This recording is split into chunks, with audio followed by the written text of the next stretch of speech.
नमस्कार श्रोते हो. दीपक रेगे कथाकथन चॅनलवर तुम्हा सगळ्यांचं मनापासून स्वागत.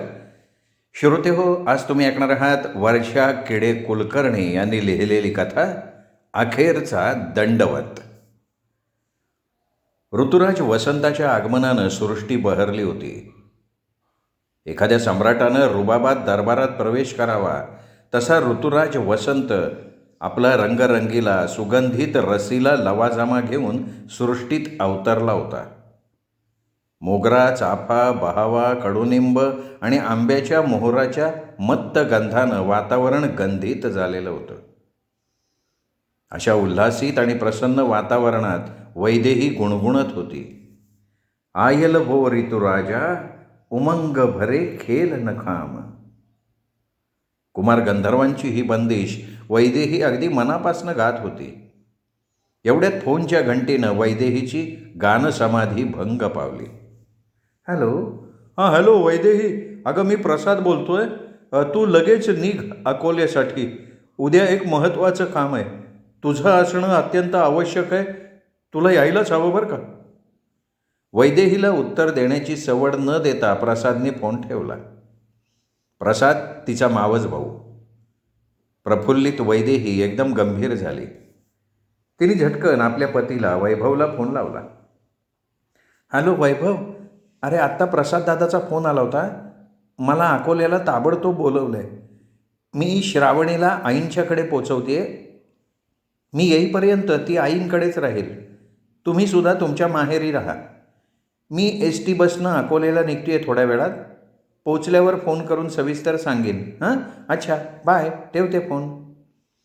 वैदेहीने वैभवला एका दमात सांगून टाकलं आणि दीर्घ श्वास घेतला.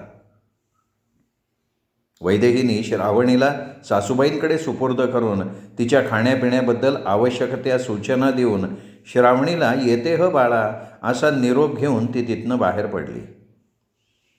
श्रावणी लहानपणापासून सासूबाईंच्या सहवासात वाढलेली असल्यानं ती व्यवस्थित राहील का नाही याची वैदेहीला अजिबात चिंता नव्हती.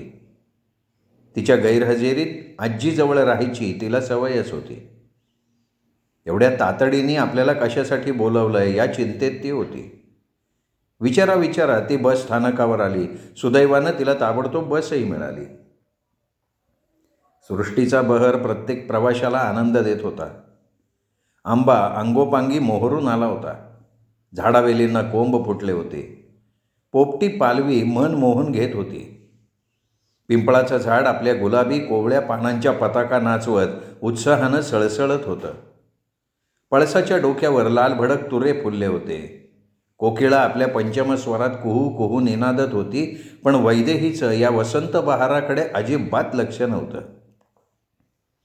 काही तासांपूर्वी वसंताचं गुणवर्णन असलेली लोकसंगीतातली बंदिश ती गात होती. पण आता मात्र ती वेगळ्याच विश्वात होती. तिचं मन माहेरी ओढ घेत होतं. आपल्याला तातडीनं बोलवायचं काय बरं कारण असेल? आईची प्रकृती. 2 महिन्यांपूर्वी आईची प्रकृती बिघडल्यानं तिला असंच तातडीने जायला लागलं होतं. तेव्हा वेगळं कारण होतं. आताही तसंच कारण असावं का? आईला काही नाही असं काही नको आहे व्हायला. नाना अशुभ शंका कुशंकांनी तिचं मन ग्रासलं. अतिविचारांनी तिला ग्लानी आली. एवढ्यातच अहो मॅडम उतरताय ना? अकोला आलंय की सगळे उतरले असा आवाज देत कंडक्टरनी तिला जागं केलं. वैदेही उठली. झटकन सामान घेऊन खाली उतरली. रिक्षा करून घरी पोहोचली. घरी सर्वजण तिची वाटच बघत होते. आली वैदेही असं म्हणत मालतीबाईंनी हलकंसं स्मित केलं आणि लगेच त्या उदासही झाल्या. बाबा, मावशी, प्रसाददादा, आई सगळे तिला उदास भासले. सामानाची बांधाबांध झालेली बघून आश्चर्य वाटलं. आई अगं सामान का गं बांधलंय? चल आधी जेवण घेऊ मग सावकाश बोलू असं फुटफुटत मालतीबाईंनी पानं घ्यायला सुरुवात केली. वैदेही फ्रेश झाली. जेवणात कोणाचंच लक्ष नाही आहे हे तिला जाणवलं. जेवताना विषय नको म्हणून ती गप्प राहिली. जेवण झाल्यावर सर्व मंडळी बैठकीत जमली आणि मालतीबाईंनी विषयाला हात घातला. शांततेचा भंग करत त्या म्हणाल्या, अगं वैदेही, तुला माहिती आहे ना आपलं हे घर विकलं आहे म्हणून. मागेच इसार झाला होता. ज्यांनी हे घर घेतलं आहे तो उद्या उर्वरित पैसे चुकते करणार आहे. त्यासाठी तुला साक्षीदार म्हणून नोंदणी कार्यालयात जायचं आहे. नोंदणीची कार्यवाही पूर्ण झाल्यावर आपल्याला हे घर सोडावं लागणार आहे गं. मालतीबाईंना इतका वेळ रोखून धरलेलं रडू आवरलं नाही आणि त्यांचा बांध फुटला.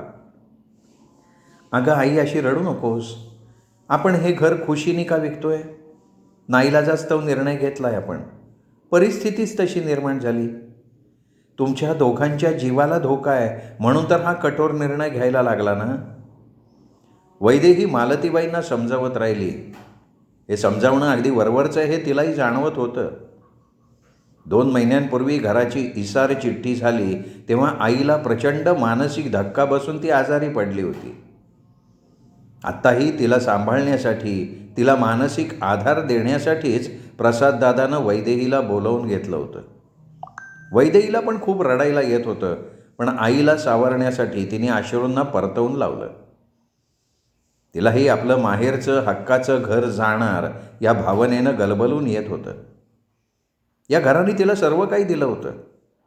बहीण भावंडांचं प्रेम, लटकी भांडणं, अल्लड शालेय जीवन, फुलपाखरी महाविद्यालयीन जीवन, लग्नाची संसाराची स्वप्न, मातृत्व या तिच्या जीवनातल्या महत्त्वाच्या प्रसंगांना हे घर मूक साक्षीदार होतं. अनेक सुखदुःखांच्या प्रसंगी तिने या घराशी हितगुज केलं होतं. तिचं व्यक्तिमत्व या घरानं घडवलं होतं. असं जीवाभावाचं नातं जपलेल्या, जीवनाचं अभिन्न अंग असलेल्या घराला आपण मुकणार ही कल्पनाच तिला करवत नव्हती. लग्न झालं तरी तिची नाळ घराशी जुळलेली होती. तिचं हक्काचं माहेर होतं ना ते. घराचा कानाकोपरा वस्तू आठवणींचं भांडार होतं. लहानपणी भातुकलीचा खेळ खेळणं, त्यात लहानशा शेगडीवर केलेली ती टमाट्याची भाजी आणि कॉफी, बाहुला बाहुलीचं लग्न, त्यांची वरात, भुलाबाईची गाणी गात गात रात्रभर जागरण करणं, दिवाळीच्या दिवसात अंगण शेणानं सारवून त्यावर रांगोळीनं भला मोठा गालिचा काढणं, घरकुल किल्ला बनवणं, प्रसन्नदादाचं रांगोळीत रंग भरू लागणं, झोपाळ्यावर झुला झुलणं, दारातल्या बुचाच्या झाडांची फुलं वेचून त्याची वेणी करून केसात माळणं, वर्षभर वेणीत गुलाब, मोगरा, कुंद, शेवंती, जाई, जुई, चमेली, आबोली यांचे गजरे माळणं, बगीच्यातल्या आरामखुर्चीत बसून अभ्यास करणं, पाठांतर करणं, उन्हाळ्यात गच्चीवर चांदण्या मोजत ढगांचे चित्रविचित्र आकार बघत झोपणं, कोजागिरीची अंगत पंगत, उन्हाळ्यातले पत्त्यांचे, चमनाष्टाचे, व्यापाराचे, कॅरमचे डाव, गाणी, भेंड्या, शारदा गणपतीत कार्यक्रमात भाग घेणं, निवेदन करणं, झाडांना पाणी घालणं, कटिंग करणं, आईसोबत मागच्या वाडीमध्ये निंदणं, खुरपणी करणं, झोपाळ्यावरचं ते डोहाळ जेवण, साखरपुडा झाल्यावर भावी पतीच्या पत्राची वाट बघत झोपाळ्यावर थांबणं, बगीच्यातल्या विटांना, कुंड्यांना, घरातल्या खिडक्यांना, दारांना, कपाटांना रंग देणं, नळावरून पाणी भरणं, अशा कितीतरी आठवणी तिच्या नजरेसमोरून एका चलचित्रासारख्या तरळून गेला. त्यांना अंतच नव्हता. विचारांच्या आणि प्रवासाच्या थकव्यानं वैदेहीला झोप लागली. मालतीबाईंच्या मात्र डोळ्याला डोळा लागला नाही. दुःखावेगानं त्यांना सतत गहिवरून येत होतं. ज्या घरासाठी आपण आतोनात कष्ट घेत आपलं स्वप्न साकार केलं होतं ते घर सोडावं लागतंय ही भावना त्यांना दुखावत होती. मनासारख्या घराचं स्वप्न पूर्ण झालं होतं, पण केवळ 20 वर्ष त्यात वास्तव्याचं सुख मिळालं होतं. हे घर बांधण्याच्या निर्णयाप्रत का यावं लागलं हे आठवताना गत आयुष्याचा जीवनपट त्यांच्या डोळ्यांसमोर उभा राहिला. मालतीबाईंचा जन्म होण्यापूर्वीच त्यांचं पितृछत्र हरवलं होतं. आईच्या कुशीत गर्भावस्थेत असताना वडील वारल्यानं त्यांच्या जगातल्या आगमनाला अपशकुनी ठरवलं गेलं होतं. त्यामुळे त्यांचं संगोपन, बालपण उपेक्षित आणि दुर्लक्षितच राहिलं. लग्नानंतरही त्यांचे भोग सुटले नाहीत. गडगंज शेती, 2 भागांचं 3 मजली घर, भरपूर सोनं नाणं असलेलं सासर मिळूनही त्या मात्र लंकेची पार्वतीच राहिल्या. पती माधवरावांच्या साध्या भोळ्या स्वभावाचा फायदा करून घेऊन बेईमानी करून सगळी संपत्ती आप्तेष्टांनी विश्वासघातानं हडप केलेली होती. माधवरावांच्या नोकरीवर संसार निभला होता. माधवरावांची रेल्वेतली नोकरी साधी स्टेशन मास्तरची होती. तत्त्ववादीपणानं राहिल्यानं त्यांना कायम नोकरीची ठिकाणं ही रोड स्टेशन म्हणजे दूरच्या ठिकाणची, आडगावची दिली जायची, जिथे दूध, पाणी, अन्न, वीज आणि अन्य मूलभूत गरजांचीही सोय नसायची. बऱ्याचदा रिलीवर न आल्यानं माधवरावांना सलग 24 तास 36 तास डोळ्यात तेल घालून ड्युटी करावी लागली. अपघात होऊ नये म्हणून, त्याचा बट्टा आपल्या नोकरीला लागू नये म्हणून ते अत्यंत निष्ठेनं नोकरी करत. ऊन, पाऊस, थंडी वाऱ्यात 9-9 मैल रेल्वे रुळाच्या बाजूच्या मिट्टीवरून चालून माधवरावांनी जाणं येणं केलेलं होतं. रेल्वेतल्या अत्यंत कष्टाच्या ओव्हरटाईमच्या जमलेल्या पुंजीतून निवृत्तीपूर्वी घर बांधायचं त्यांनी ठरवलं. अर्थातच मालतीबाईंनी यात पुढाकार घेतला होता. सततच्या बदल्या आणि भाड्याच्या घरात राहून त्या फार त्रासल्या होत्या. माधवरावांच्या निवृत्तीपूर्वी अकोल्यात त्यांनी आपल्या बहिणीच्या शेजारी प्लॉट घेतला आणि घर बांधायचा ठेका दिला. घराच्या फक्त भिंती उभ्या करून ठेकेदार पळून गेला होता. मालतीबाई आणि माधवरावांनी अगदी काटकसरीनं पै जमवून घर पूर्ण केलं होतं. रोजचा खर्च, 3 मुलांची शिक्षणं आणि घराच्या बांधकामाचा खर्च सांभाळताना दोघांना प्रचंड मानसिक, शारीरिक, आर्थिक ताण सहन करायला लागला होता. शेवटी कष्टाचं चीज झालं. असावे घरटे आपुले छान या गाण्यातल्या वर्णनाप्रमाणे टुमदार घर उभं राहिलं. घराच्या दर्शनी भागात जाईजुईची वेलीची कमान, भरपूर फुलझाडं, मागच्या अंगणात परसदारी फळझाडं, भाजीपाल्याची वाडी, बगीचा, त्यात बंगई म्हणजे झोपाळा. पक्ष्यांसाठीही अंगणात जलकुंभ ठेवला होता. मालतीबाईंनी हस्तकौशल्यानं टाकाऊमधून टिकाऊ वस्तू बनवल्या होत्या. अतिशय कल्पकतेनं त्यांनी घर सजवलं होतं.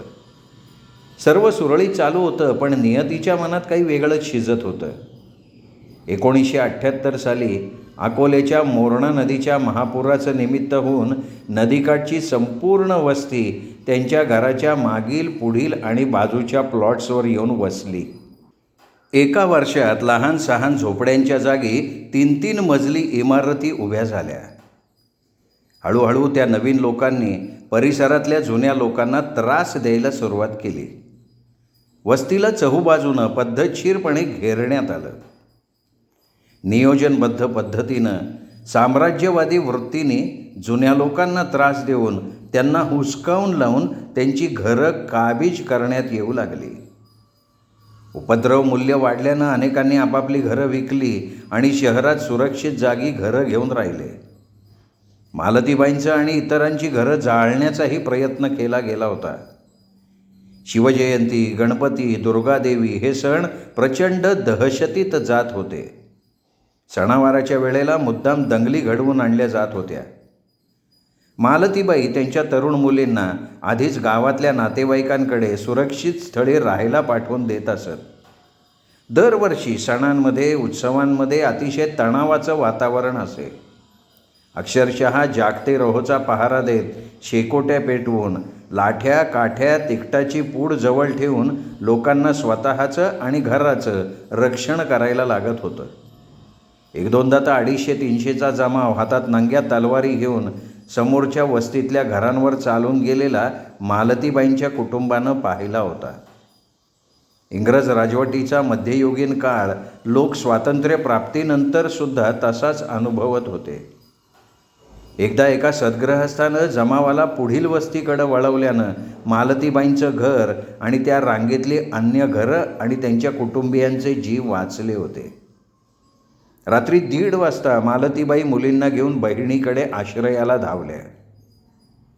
आजही तो प्रसंग मालतीबाईंच्या डोळ्यांसमोर जसाच्या तसा उभा राहिला. सततच्या तणावानं बरेच लोक घर सोडून गेले होते. मालतीबाईंच्या बहिणींनी घर विकून टाकलं होतं. ती गावात राहायला गेली होती. मालतीबाईंचा तो सुद्धा आधार गेला होता. मालतीबाई माधवरावांना त्यांचं घर विकून जाणं शक्य नव्हतं, कारण दुसरं घर घेण्याची ऐपतच नव्हती. होती नव्हती तेवढी पुंजी या घराला लावली होती. दोन्ही मुलींची लग्न, सणवार, बाळंतपणं या सगळ्या जबाबदाऱ्या पार पाडायच्या राहिल्या होत्या. माधवरावांचं घर अगदी चौकात मोक्याच्या ठिकाणी होतं.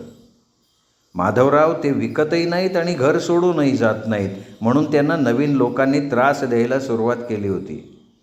घराच्या अंगणात दारात उभं राहणं कठीण झालं होतं. फुलझाडांचा बगीचा आणि फळझाडांची वाडी नवीन लोकांनी नेस्तनाबूत करून टाकली होती. घरावर दगडगोटे, शेणाचे गोळे, मातीचे गोळे, जळते कापडी बोळे याचा कधीही वर्षाव व्हायचा. अंगणात दगडगोट्यांचा ढीग तयार झाला होता आणि बरोबर घर सोडा म्हणून धमक्या आणि शिव्या. देशातल्या विविध भागातल्या लोकांना घरातून हुसकावून लावून त्यांची संपत्ती काबीज करून त्यांना हाल अपेष्टांनी युक्त जीवन जगायला भाग पाडलं जात होतं. असाच अनुभव माधवरावांना अकोल्यात येत होता. सामाजिक दहशतवादाचा हा एक प्रकार होता. बरीच वर्ष भयंकर त्रास सोसून माधवराव मालतीबाईंनी एकाकी लढा दिला होता. जीवाला धोका निर्माण झाला तेव्हा मुलामुलीच्या आग्रहाखातर हक्काचं घर विकण्याचा निर्णय त्यांना घ्यायला लागला होता. या सगळ्या विचारांच्या भाऊगर्दीनं मालतीबाईंना झोप लागली नाही. कोंबड्याच्या आरवण्यानं पहाट झाल्याचं त्यांना कळलं, पण दिवस उजाडताच त्यांच्या जीवनात अंधकार निर्माण होणार होता, काळरात्र येणार होती. सकाळी सगळ्यांनी नित्यकर्म आटोपली, निमूटपणे 2-2 घास पोटात ढकलले. अरे देशपांडे साहब है क्या, अशी आरोळी ठोकत एक गृहस्थ आवारात शिरला. हाँ, हम सब तैयार है, बिटिया भी आई है. अच्छा अच्छा अच्छा. घराकडे अनिमिष नेत्रांनी बघत तो भाई म्हणाला. आई, कोण आहे का हा माणूस? वैदेहीने हळूच विचारलं. अगं हेच ते ज्यांनी आपलं घर विकत घेतलंय. चल तू पटकन तयार हो, तुला बाबांना आणि प्रसादला नोंदणी कार्यालयात जायचं आहे. अगं आई, मी तयारच आहे, तूही चल. नको गं, मला नाही बघवणार. मी घरीच थांबते, थोडं सामानही आवरायचं आहे. तेवढेच काही तास मला माझ्या घराचा सहवास लाभेल. मालतीबाई भावनाविवश झाल्या होत्या. वैदेहीने हळूच त्यांच्या खांद्यावर थोपटलं, जवळ घेतलं, धीर दिला. नोंदणी कार्यालयातली आवश्यक ती कार्यवाही पूर्ण झाली. खरेदीदारानं पूर्ण रक्कम माधवरावांच्या सुपूर्द केली. जड अंतःकरणाने सगळे घरी परतले. अरे देशपांडे साहब, मैं शाम 6 बजे मकान मेरे हिरासत में लेने के लिए आऊँगा. आपका ट्रक कभी आने वाला है? वो शाम 5 बजे आएगा, आप 6 बजे आइए. ठरल्याप्रमाणे ट्रक 5 वाजता आला. सामान भरायला सुरुवात झाली. मालतीबाईंना एक एक सामान ठेवताना रडू आवरत नव्हतं. लग्न झालं होतं तेव्हा 2 ट्रंकेत मावेल एवढं फक्त सामान होतं. हळूहळू किती सामान जमवलं होतं हौसेने. आणि आता त्यातल्या कितीतरी आवडीच्या कलाकुसरीच्या वस्तू शेजाऱ्यांना आपली आठवण भेट म्हणून मालतीताईंनी देऊन टाकल्या. कारण आता भाड्याच्या 2 खोल्यात मावेल इतकंच सामान न्यायचं होतं. सागवान लाकडापासून बनवलेले टेबल्स, भांड्याचे रॅक्स, टेबल, खुर्च्या, घडवंच्या, खाटा, लोखंडी पलंग, तांब्याचा बंब, घंगाळं, तांब्या पितळेची भांडी, अनेक डबे, कळश्या, चरव्या, गुंड, गाद्या, दुलया, चादरी, ब्लँकेट अशा अनेक वस्तू मालतीबाईंनी शेजारणीला घराचा इसार झाल्याबरोबर देऊन टाकल्या होत्या. 2 महिन्यांच्या अवधीत बहिणीच्या घराजवळ एक छोटंसं घर प्रसाददादांनी शोधलं होतं. दादा, वहिनी आणि मावशीचं पूर्वीसारखं येणं जाणं राहील. आईला एकाकी एकटं वाटणार नाही या विचारांनी वैदेहीला थोडं हायसं झालं. मावशीच्या घरापासनं हे भाड्याचं घर फक्त 10 मिनिटांच्या अंतरावर होतं, म्हणजे अगदी पायी जाण्यासारखं. मालतीबाईंना सामान ठेवताना खूप भरून येत होतं. घराची प्रत्येक भिंत, दारं, खिडक्या, कोपरे, त्यांची आवडती बंगई, जिना, हक्काचं स्वयंपाकघर, देवघर, ओटा, कपाट, शोकेस, बगीच्यातली फुलझाडं, वाडीतली फळझाडं, पाण्याची हापशी, वृंदावन, जलकुंभ या सर्वावर मायेने अखेरचा हात फिरवून जणू त्या त्यांचा निरोप घेत होत्या. भावनातिरेकामुळे वैदेहीला त्यांना सांभाळणं कठीण जात होतं. माधवरावही खूप अस्वस्थ झाले होते, पण त्यांनी स्वतःला सावरलं होतं. त्यांना सावरणं भागही होतं. स्त्रियांचा जीव मात्र हक्काच्या घरात जास्त गुंतलेला असतो, कारण त्यांनी स्वतःचं संसार विश्व उभं केलेलं असतं. सामान भरून झाल्यावर ट्रक माधवरावांनी घेतलेल्या भाड्याच्या घराकडे रवाना झाला. तेवढ्यात खरीदार भाई आलेच. ते घराला त्यांचं कुलूप लावणार इतक्यात मालतीबाईंनी त्यांना क्षणभर थांबवलं. पायातल्या चपला काढल्या. उभं राहून 2 मिनिट वास्तुदेवतेकडे डोळे भरून बघितलं आणि त्या झटकन खाली वाकल्या. त्यांनी त्यांच्या वास्तुदेवतेला अखेरचा साष्टांग दंडवत घातला. सुखदुःखात आधार दिल्याबद्दल, अनेक संकटातून तारून नेल्याबद्दल वास्तुदेवतेचे त्यांनी आभार मानले. वैदेही आणि प्रसादने त्यांना महत्प्रयासानं उठवलं. वैदेही त्यांना धरून उभी होती. खरेदीदारानं घराला त्याचं कुलूप लावलं. आता मात्र सगळ्यांना तिथून निघणं भाग होतं. मालतीबाई माधवरावांनी पुन्हा एकवार साश्रू नयनांनी आपल्या वास्तुदेवतेकडे शेवटची नजर टाकली. क्षणभरात त्यांचं हक्काचं निवासस्थान परक झालेलं होतं. अनेक वर्ष भाड्याच्या घरामध्ये जे कष्ट, अवहेलना, उपेक्षा, तिरस्कार सहन केले होते, त्यातून या हक्काच्या घरानं सुटका केली होती. इथे बसू नका, तिथे बसू नका, हे करू नका, ते करू नका असं म्हणण्याची इथे कोणाचीही टाप नव्हती. या घरामुळे मालती माधवरावांनी मनाजोगतं गृहसौख्य, स्वातंत्र्य उपभोगलेलं होतं. पण आता पुन्हा भाड्याच्या घरात जावं लागल्यानं पहिले पाढे 55 होणार होते. हक्काच्या घरातलं सुख आणि स्वातंत्र्य याच्यावर गदा येणार होती. पण नाईलाज होता. जीवाला असलेल्या धोक्यानं गृहविक्रीचा कठोर निर्णय मनाविरुद्ध घ्यावा लागला होता. अतिशय जड अंतःकरणांनी सर्वांनी वास्तुदेवतेचा निरोप घेतला. माधवराव, मालतीबाई आणि वैदेही वळून वळून मागे पडणाऱ्या घराकडे दुःखानं कटाक्ष टाकत होते. घरावरची नावाची पाटी मधुकुंज हळूहळू त्यांच्या दृष्टिक्षेपाच्या टप्प्यातनं दूर दूर जात होती. विस्थापितासारखी त्यांची दयनीय स्थिती झाली होती. नटसम्राट नाटकातल्या आप्पासाहेब बेलवलकरांसारखं माधवरावांचं मन आक्रंदत म्हणत होतं, घर देता का हो, घर? कुणी घर देता का, घर? श्रोते हो, तुम्ही ऐकत होतात वर्षा किडे कुलकर्णी लिखित कथा अखेरचा दंडवत. कथा कशी वाटली कमेंट करून जरूर कळवा. कथेचा व्हिडिओ लाईक करा, हाईप करा आणि कथाप्रेमी मित्रपरिवारात, नातेवाईकात शेअर करा. एवढीच विनंती करतो. थांबतो. भेटत राहूयात दीपक रेगे कथाकथन चॅनलवर. नमस्कार.